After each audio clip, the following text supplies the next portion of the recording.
Warahmatullahi wabarakatuh. Waalaikumsalam warahmatullahi wabarakatuh. Pertama-tama marilah kita ucapkan puji serta syukur kita kehadirat Allah Subhanahu wa taala yang telah memberikan nikmat sehat kepada kita semua sehingga kita bisa bertemu di acara diseminasi tugas CGP Angkatan 8. Yang pertama, tidak lupa saya ucapkan terima kasih kepada ibu kepala sekolah yang telah mau berkenan hadir di sini, dan tidak lupa kepada rekan guru semuanya sudah menyempatkan waktunya untuk dapat hadir di acara diseminasi ini. Saya minta maaf karena sudah mengganggu waktunya, karena mengganggu waktu pembelajaran. Kemudian saya di sini bukan berarti saya merasa bisa ya, pintar, karena di sini saya hanya untuk melaksanakan tugas CGP Angkatan 8 untuk menyebarkan pemahaman dan penerapan pemahaman budaya positif. Konsep inti budaya positif yaitu: 1. Perubahan paradigma belajar. 2. Disiplin positif. 3. Motivasi perilaku manusia. 4. Kebutuhan dasar manusia. 5. Posisi kontrol restitusi. 6. Keyakinan kelas. Dan yang 7, yang terakhir, segitiga restitusi. Ini adalah konsep yang akan saya sampaikan, mudah-mudahan tersampaikan. Dan yang pertama yaitu perubahan paradigma belajar, yaitu pembelajaran dengan paradigma baru dirancang berdasarkan prinsip pembelajaran yang berdiferensiasi sehingga setiap murid belajar sesuai dengan kebutuhannya berdasarkan tahap perkembangan sesuai teori psikologi modern untuk mewujudkan profil pelajar Pancasila. Jadi perubahan paradigma baru ini yaitu yang sedang kita laksanakan, yang baru akan kita laksanakan, yaitu kurikulum merdeka, yaitu dirancang berdasarkan prinsip yang berdiferensiasi. Maksudnya adalah pembelajaran yang berdiferensiasi itu kita mengadakan pembelajaran kepada murid kita sesuai dengan kebutuhan siswa.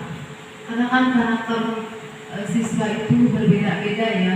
Ada yang dari segi visual, dari segi auditorik, kemudian kinestetik, kan berbeda-beda anak itu dari cara menangkap pembelajarannya. Jadi kita menyajikannya tidak bisa meratakan gitu ya, kalau istilah saya gitu. Tidak bisa meratakan, jadi harus membedakan murid ini visual atau auditorik. Jadi, kalau visual berarti kan dia hanya bisa melihat sudah paham. Kalau auditorik kan dari mendengar ya, kalau mendengar dia sudah paham. Nah, kalau kinestetik kan yang anak siswa yang cerdas lah gitu ya, kalau dibilang cerdas sangat bisa sudah menangkap pembelajaran. Kita lanjutkan. Di sini ada profil pelajar Pancasila tadi, yaitu profil pelajar Pancasila. Yang pertama yaitu beriman, bertakwa kepada Tuhan Yang Maha Esa, dan berakhlak mulia dari KBS. Kemudian yang kedua, berkebinekaan global. Ketiga, bergotong royong. Keempat, kreatif. Kelima, bernalar kritis dan mandiri. Ini 6 dimensi yang ada di paradigma baru atau kurikulum merdeka. Kemudian perubahan paradigma ini, teori kontrol dan teori pilihannya atau ilusi pilihan, yaitu satu, ilusi bahwa guru itu mengontrol murid. Itu ilusi kita ya sebagai pendidik, guru mengontrol murid. Kemudian yang kedua, ilusi bahwa kritik dan membuat orang merasa bersalah dapat menguatkan karakter. Padahal kan tidak ya, ibu bapak. Kalau menguatkan karakter itu bukan membuat orang merasa bersalah ya kalau kritikan. Mungkin kalau dikritikkan mungkin sebaliknya ya, bukan untuk menguatkan karakter. Kemudian ilusi bahwa semua penguatan positif itu efektif dan bermanfaat. Semua penguatan positif efektif dan bermanfaat. Jadi itu hanya teori ilusinya. Kemudian ilusi bahwa orang dewasa memiliki hak untuk memaksa. Nah, ini tidak bisa begitu ya, kepada murid itu memaksa.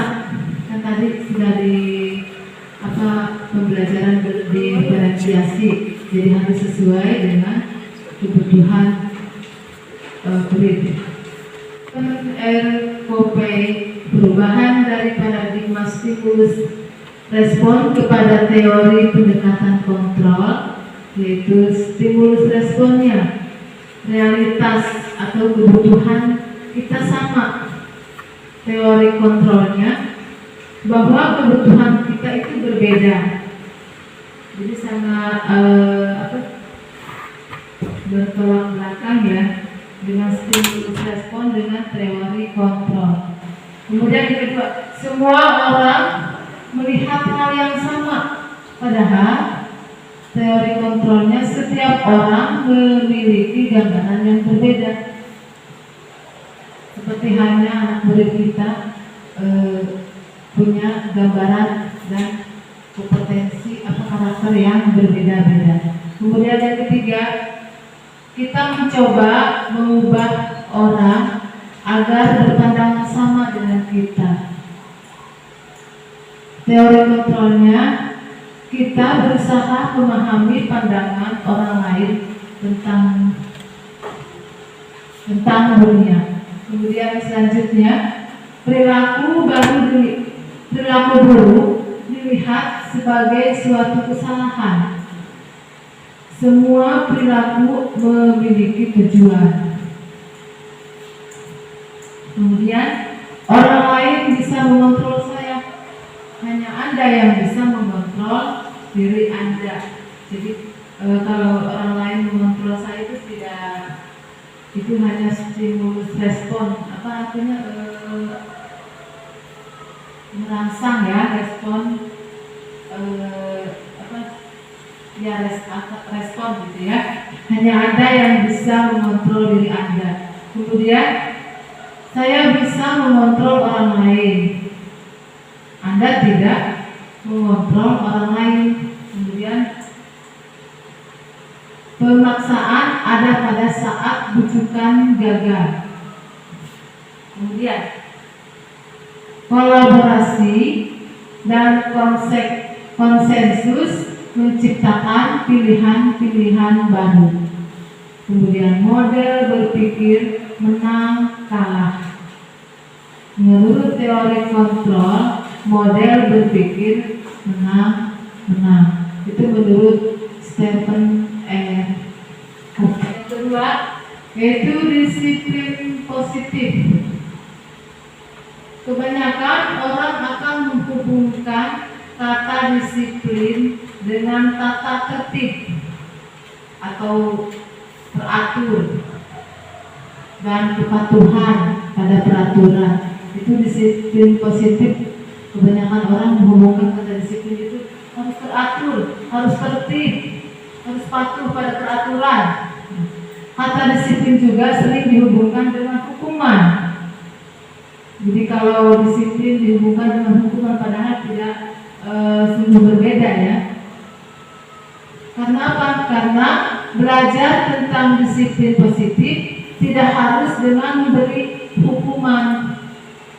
Kalau perlu tidak digunakan sama sekali dalam budaya kita ya. Jadi hukuman itu harus ditiadakan. Karena apa? Karena kalau ada hukuman akan membuat anak atau siswa menjadi tidak percaya diri. Jadi merasa karakternya maksudnya jadi yang memberi hukuman itu pokoknya tidak boleh gitu ya. Kalau perlu tidak digunakan sama sekali, tidak boleh. Dalam budaya kita, makna kata disiplin dimaknai menjadi sesuatu yang dilakukan seorang pada orang lain untuk mendapatkan kepatuhan. Kita cenderung menghubungkan kata disiplin dengan ketidaknyamanan. Benar ya, kalau kita sudah menanamkan disiplin, kita sudah merasa tidak nyaman. Anak juga kan kalau ke murid kita, kamu harus disiplin. Kalau begitu kan anak-anak harus patuh. Jadi akhirnya mereka merasa tidak nyaman. Menurut Ki Hajar Dewantara, pendidikan kita bahwa di mana kemerdekaan disitulah harus ada disiplin yang kuat. Sungguh pun disiplin itu bersifat self-disiplin, yaitu kita sendiri yang mewajibkan kita dengan sekeras-kerasnya. Tetapi itu sama saja, sebab jikalau kita tidak cakap melakukan self-disiplin, wajiblah penguasa lain mendisiplinkan diri kita, dan peraturan demikian itulah harus ada di dalam suasana yang merdeka. Nah, kemudian sebagai pendidik, tujuan kita adalah menciptakan anak-anak yang memiliki disiplin diri sehingga mereka bisa berperilaku dengan mengacu pada nilai-nilai kebajikan universal dan memiliki motivasi intrinsik, bukan motivasi ekstrinsik.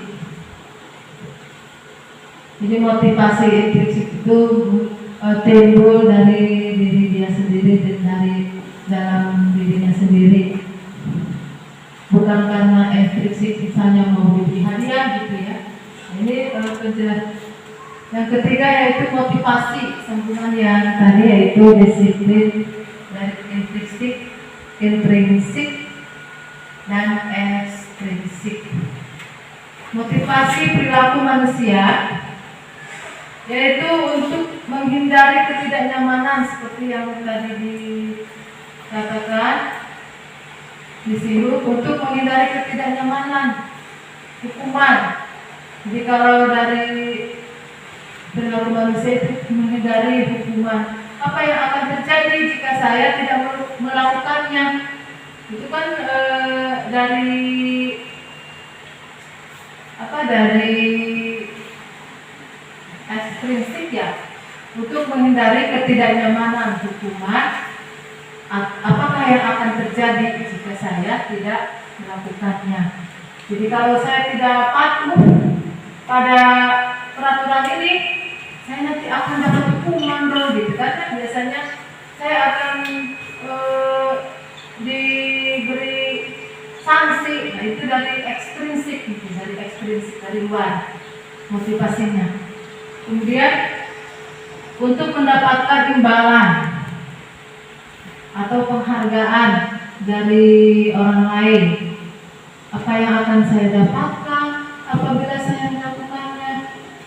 Itu kan kalau saya melakukan peraturan ini, berarti saya akan dapat hadiah. Mungkin ya kalau anak begitu sudah patuh nih terhadap peraturan yang diterapkan di sekolah, saya akan dapat imbalan atau pujian.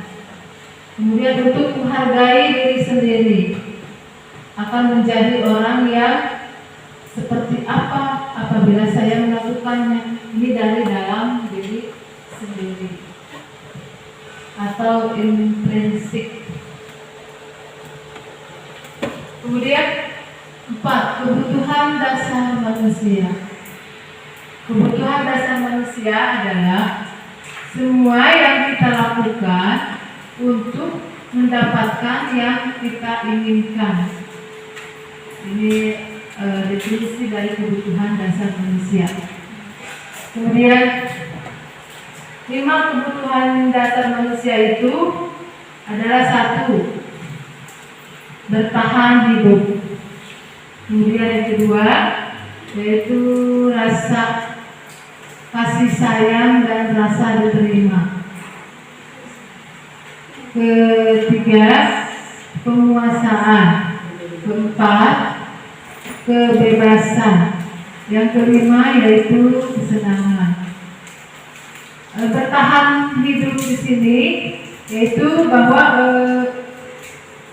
kita sebagai manusia itu khususnya murid kita butuh makanan, bukan untuk bertahan hidup ya, makanan yang bergizi. Mungkin sebelum masuk sekolahnya dia sudah sarapan apa belum, supaya bisa konsentrasi di kelas dalam menerima pembelajaran. Kemudian kasih sayang dan rasa diterima. Nah, kasih sayang dan rasa diterima ini bahwa si anak ini atau murid merasa diterima oleh kelompok temannya, atau merasa dihargai di kelompoknya. Kalau di kelas kan suka diberikan kelompok ya, kerja kelompok. Nah, kalau kerja kelompok kan anak tersebut ada semua yang tidak diasingkan, tidak diterima di kelompoknya. Nah, ini anak ini perlu untuk merasa kasih sayang dan rasa diterima di kelompok temannya. Kemudian penguasaan. Buat penguasaan pada murid bahwa dia sudah di kelasnya sudah memahami penguasaan dari segi pembelajarannya atau dari segi materinya mungkin. Kemudian kebebasan biasanya di sini di kelas rendah atau di kelas A, kebebasan itu murid cenderung belajarnya kalau terus-terusan di kelas itu biasanya bosan ya, jenuh. Nah, jenuh. Gimana kita caranya sebagai pendidik supaya anak tersebut tidak merasa bosan atau tidak merasa jenuh? Mungkin pembelajaran yang kita ajak ke luar kelas supaya anak tidak bosan. Itu kebebasan untuk apa yang dia hobi, apa yang dia inginkan dari cara belajar mereka, gitu. Kemudian kesenangan. Nah, kesenangan ini biasanya kalau di kelas A atau di kelas rendah itu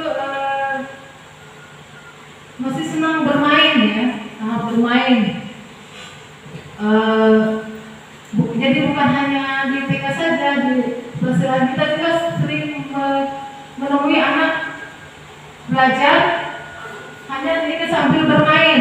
Itu mungkin kesenangan dia di sambil bermain di belajarnya. Mungkin kita bisa lihat seperti kebebasan, bisa diajak ke luar kelas, mungkin belajarnya kalau temanya lingkungan kan bisa meneliti lingkungan sekitar, buatkan mereka jadi sambil belajar, sambil bermain. Kontrol restitusi. Posisi kontrol restitusi itu ada 5 posisi kontrol kita sebagai guru. sebagai pendidik ya. Yang pertama yaitu penghukum. Seperti tadi sudah disinggung, itu penghukum. Kita dulu berada di posisi penghukum. Mungkin contoh kecilnya ada salah satu anak yang tidak mengerjakan tugas atau tidak mau nulis misalnya. Kita kan suka menegur anak tersebut ya. Ayo kamu misalnya nulisnya tidak mengerjakan PR, nulisnya diperbanyak atau di suruh lari di lapang ya. Biasa gitu ya, yang dulu lari di lapang 2 keliling, atau bisa untuk mencatat di buku tulis saya tidak akan mengulanginya lagi, satu lembar. Nah itu kan berarti kita sudah berada di posisi penghukum kepada murid kita. Nah, kalau sudah berada di posisi penghukum, nanti anak merasa tidak sudah dihargai gitu ya. Kemudian pembuat merasa bersalah. Pembuat merasa bersalah di sini kita sering mengatakan kalau kepada anak, kamu ini bagaimana sih? Masa segini saja soal segini saja tidak bisa menjawabnya? Kan kita juga mengutarakan kekecewaan kita kepada murid. Nah, sebenarnya itu tidak boleh ya. Jadi anak tersebut merasa bersalah apa yang telah kita sampaikan atau kita utarakan kepada murid. Kemudian sebagai teman, posisi kita sebagai teman itu ke murid di kelas. Kalau misalnya ada anak yang melanggar peraturan, kita atau tidak mengerjakan tugas ya, salah satunya ke murid kita cukup begini kan, oh iya tolong bantu ibu ya, kamu harus mengerjakan ini, nanti kamu kalau tidak mengerjakan nanti ibu yang disalahkan sama kepala sekolah. Mungkin sebagai teman begitu, ayolah kamu kerjakan ya, sedikit lagi. Mungkin posisi kita teman itu melakukan pendekatan ke anak, itu istilahnya ya. Kemudian sebagai pemantau kita sebagai guru sudah mungkin secara tidak sadar kita sudah melakukannya sebagai pemantau anak, yaitu dari pada waktu proses pembelajaran pemantau, kemudian dari kita sebagai pada anak sedang mengerjakan tugas, kita sebagai memantau anak supaya dengan mengerjakan atau dalam proses pembelajarannya berjalan lancar. Kemudian sebagai manajer ini kita membimbing anak. Jika anak melakukan kesalahan, kita bimbing anak tersebut supaya bisa memecahkan masalahnya. Kita bimbing kalau misalnya anak melakukan kesalahan, apa yang harus kamu lakukan kalau kamu berbuat salah kepada teman. Nanti kan si anak tersebut, oh iya bu, saya harus minta maaf kepada teman saya. Dan kita sebagai manajer itu membimbing murid kita untuk menyelesaikan masalahnya. Kemudian keyakinan kelas. Mengapa keyakinan kelas? Bukan peraturan kelas. Kalau keyakinan kelas kan anak-anak tersebut bisa mempertanggungjawabkannya, karena keyakinan kelas itu didiskusikan, dibuat oleh semua warga kelas. Jadi diskusi, musyawarah apa yang harus diterapkan di kelas, itu keyakinan kelas. Kalau peraturan kelas itu identik dengan kepatuhan yang harus dilaksanakan. Kalau tidak dilaksanakan, nanti katanya akan mendapat hukuman. Itu kan peraturan seperti kalau di luar lingkungan sekolah kan misalnya peraturan dilarang merokok. Nah, itu kan peraturan ya, dilarang merokok. Keyakinan kelas kan supaya melatih anak bertanggung jawab atas yang telah mereka sepakati. Kemudian menurut dosen 1998, suatu keyakinan akan lebih memotivasi seseorang dari dalam atau memotivasi secara intrinsik. Seseorang akan lebih tergerak dan bersemangat untuk menjalankan keyakinannya daripada hanya sekedar mengikuti serangkaian peraturan. Tadi sudah kurang lebihnya tadi sudah dijelaskan. Jadi keyakinan itu untuk lebih bertanggung jawab daripada mengikuti serangkaian peraturan. Kemudian keyakinan kelas. Pembentukan keyakinan kelas yang pertama yaitu semua murid terlibat dalam penyusunan keyakinan kelas. Jadi sudah saya terapkan beberapa waktu yang lalu. Jadi membuat keyakinan kelas itu semua terlibat dalam penyusunannya. Kemudian jumlah keyakinannya itu sedikit agar mudah diingat dan dipahami oleh murid. Karena kalau terlalu banyak murid tersebut sudah lupa. Kalau jumlah rendah ya, walaupun sedikit banyak sama saja. Bilangkan lagi, tidak boleh membuang sampah sembarangan. Isi keyakinannya menjaga kebersihan. Diulangi lagi, harus berkali-kali diberikan peringatan ya, kasihan. Kemudian sesuai dengan kondisi kelas atau siswa agar mudah dipahami dan diterapkan di kelas. Selanjutnya pernyataannya berupa kalimat positif. Jadi kalau keyakinan kelas itu pernyataannya harus kalimat positif, tidak boleh berupa kalimat negatif.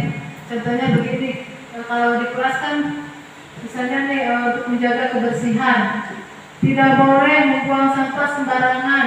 Nah itu kan kalimatnya negatif. Jadi harus kalimat positif. Kalimat positifnya begini, buanglah sampah pada tempatnya, atau mungkin menjaga kebersihan kelas, itu kan lebih positif. Jadi harus ada kalimat positif, pernyataan dari keyakinan kelas. Itu salah satu contohnya. Pada waktu saya melaksanakan keyakinan kelas, karena kalau anak kelas bawah itu belum mengerti, jadi harus diberikan petunjuk dulu mungkin ya. Jadi tidak langsung, ayo anak-anak tulis apa keyakinan kelas yang kamu inginkan, kamu mau bagaimana. Anak-anak tidak bisa langsung tulis, harus diberikan petunjuk.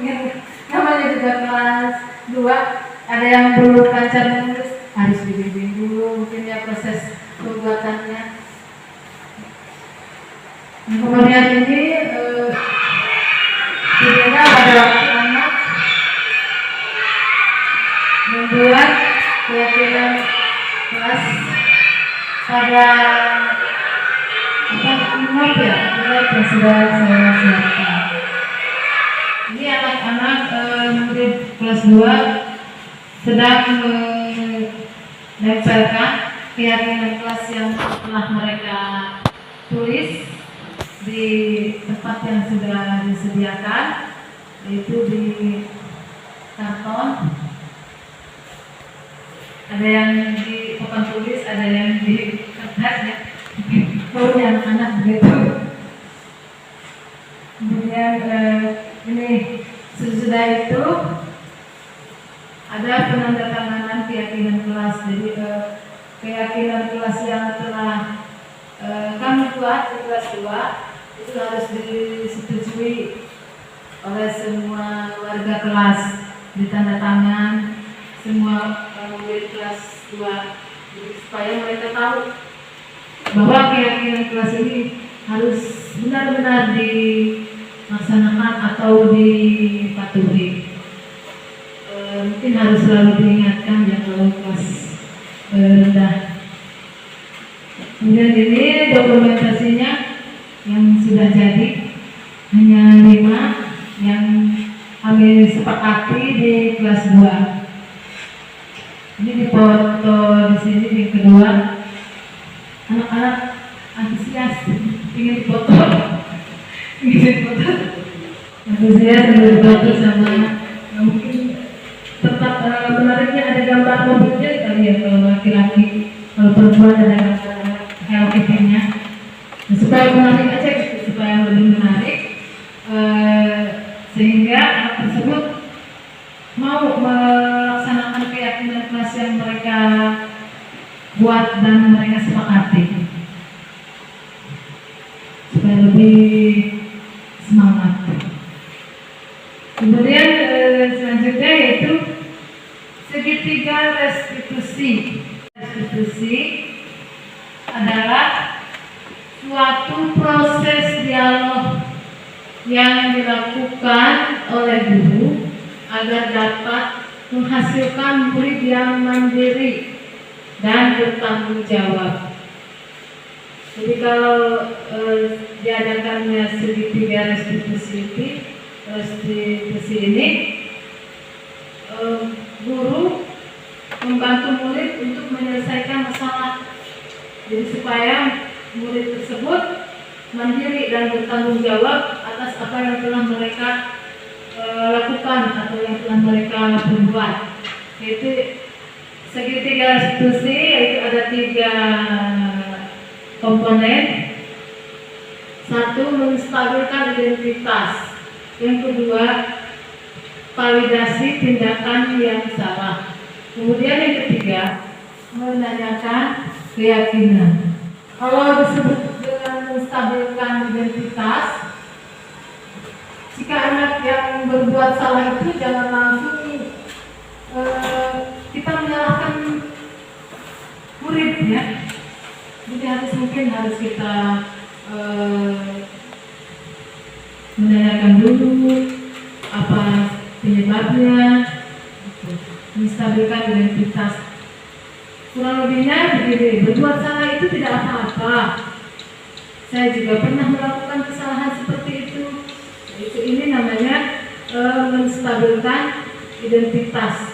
Kemudian ibu tahu betul yang kamu lakukan itu tidak salah, hanya waktunya tidak tepat.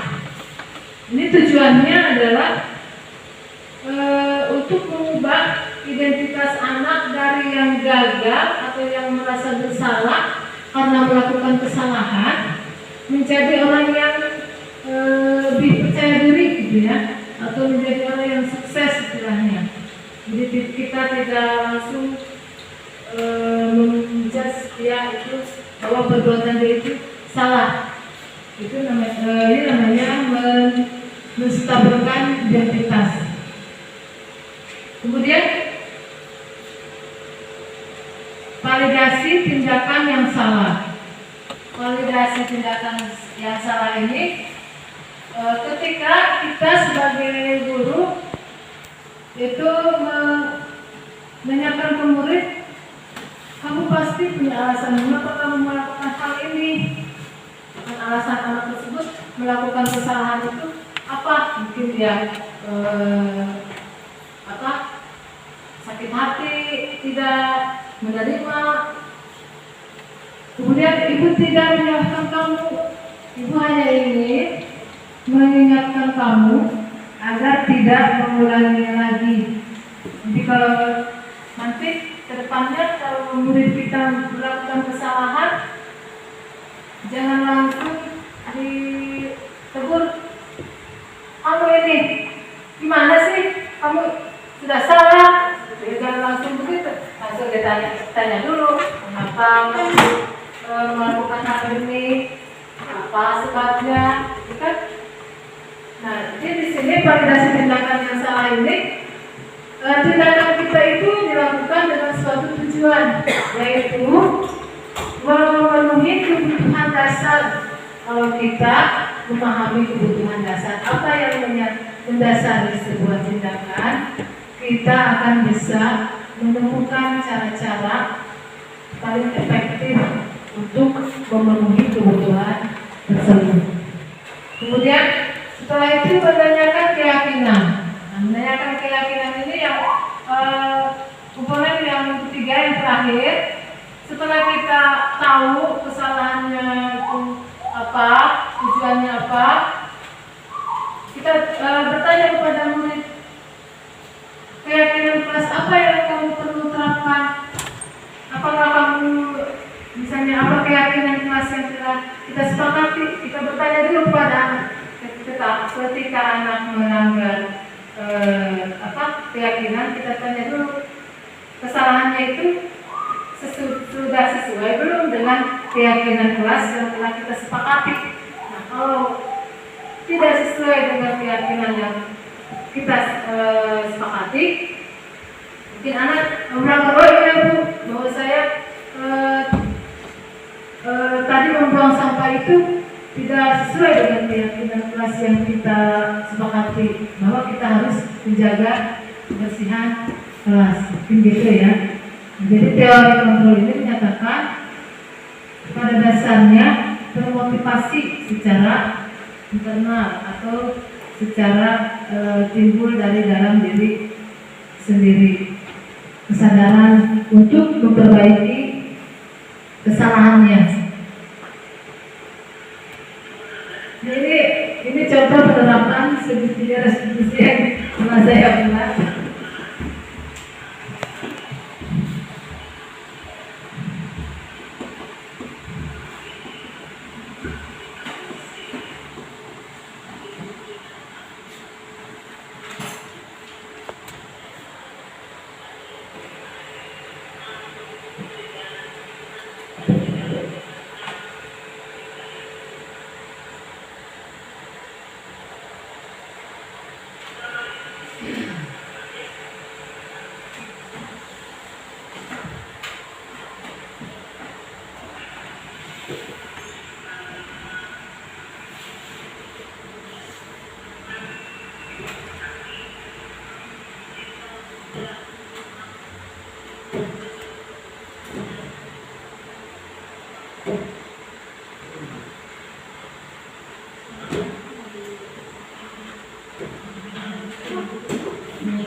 Seperti ini ya penerapan segitiga restitusi ketika anak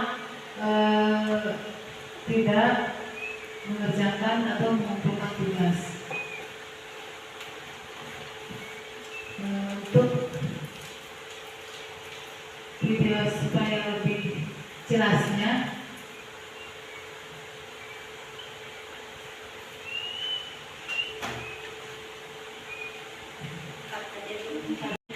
Kemudian pada saat itu kamu mau melakukan apa? Ya saya langsung ngatain Eka Pak. So banget, saya bentak-bentak dia depan teman-teman lain. Oh begitu. Pasti kamu melakukan seperti itu karena suatu alasan tertentu kan? Iyalah, masa saya diam saja Pak? Ya saya bela diri lah. Masa saya dituduh tukang fitnah? Ya wajar lah. Mempertahankan harga diri itu sesuatu yang penting buat kamu. Untung kamu tidak bertindak lebih gegabah lagi. Hanya membentak-bentak. Iya Pak. Untung saya masih bersabar dan hanya membentak saja. Sudah gemes padahal, saya pasti bela diri lah. Ya pasti ya.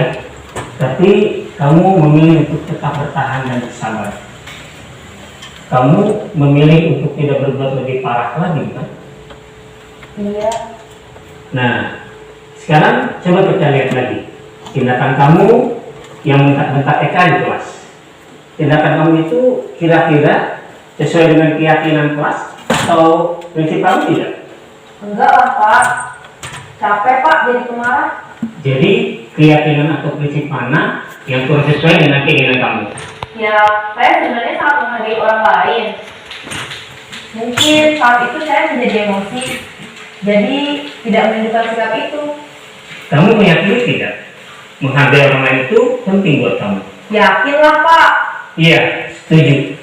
Kita harus saling menghargai. Namun, ada juga keyakinan yang kita sepakati yang perlu kita jalankan apabila kita sedang marah, bukan? Ya, saya bisa lebih proaktif, mulai dengan diri sendiri. Saya bisa jadi lebih sabar, mengambil waktu jeda untuk berpikir mau apa selanjutnya.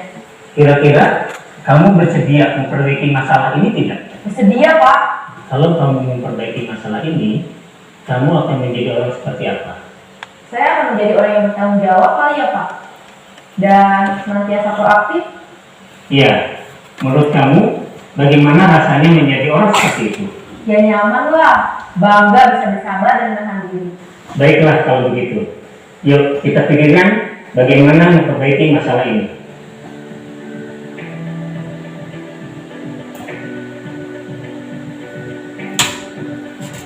Ibu dan Bapak guru hebat.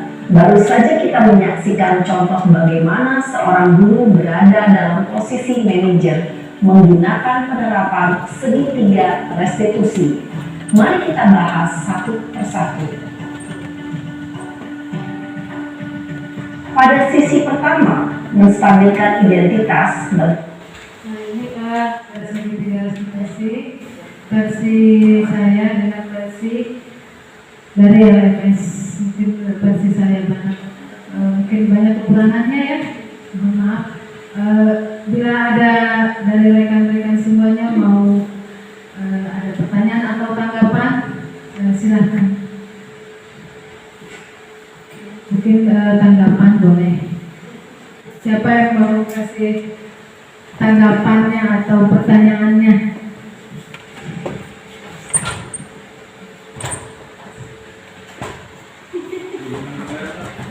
Baiklah, mau ngasih tanggapan?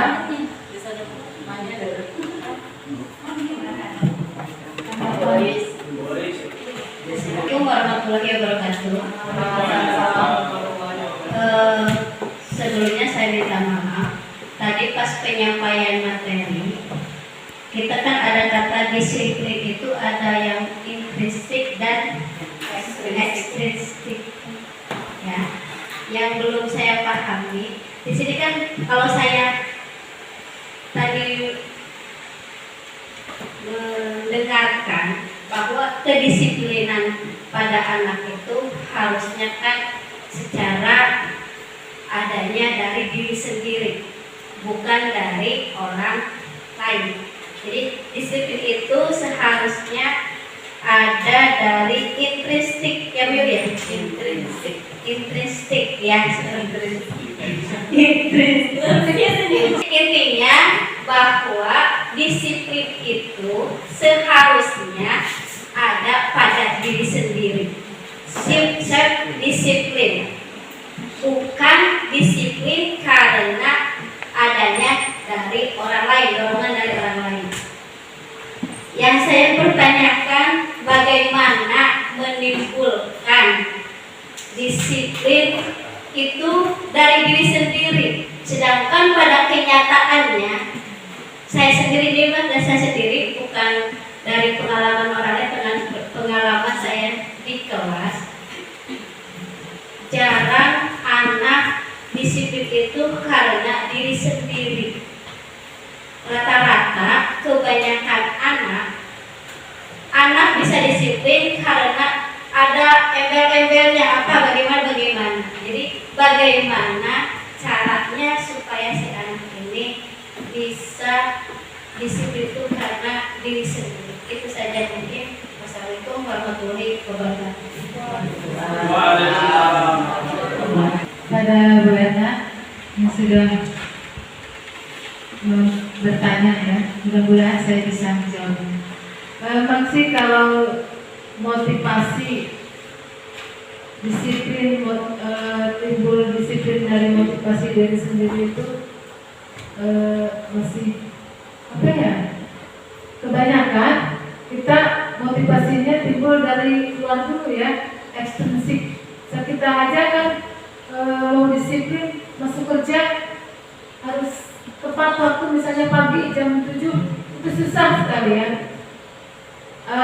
Bisa, tapi misalnya nih ada kegiatan apa yang ada kegiatan misalnya harus pagi, mungkin nggak baru pagi, atau mungkin kalau di sama ibu kepala sekolah nanti dikasih hadiah yang datangnya disiplin lebih pagi, mungkin kali kita berlomba-lomba ya untuk datang lebih pagi. Itu dari ekstrim biasanya. Kalau mungkin dari diri sendiri itu, menurut saya mungkin begini. Kalau kan dari dalam diri sendiri, seperti tadi kita membuat keyakinan kelas, contohnya kalau di kelas kita ya, membuat keyakinan kelas. Nah, keyakinan kelas itu kan sudah disepakati ya oleh semua murid di kelas kita. Nanti si anak tersebut jadi bertanggung jawab atas keyakinan yang telah mereka buat. Nah, itu kan misalnya nih dari dalam diri anak, itu keyakinan kelasnya kita yang buat, kita yang sepakati. Jadi kita harus kita sendiri yang bertanggung jawab nih untuk melaksanakan keyakinan kelasnya. Itu mungkin dari dalam diri dia sendiri. Contoh kecil yang mungkin begitu ya. Kalau kita misalnya membuat keyakinan sekolah, mungkin kita bisa lebih bertanggung jawab pada keyakinan sekolah yang telah kita buat. Misalnya kalau kita buat keyakinan sekolahnya, itu contoh kecilnya mungkin begitu Bu. Mudah-mudahan bisa dipahami atau bisa dimengerti. Gimana Bana? Boleh? Silakan. Dari Ibu mungkin dari pas boleh.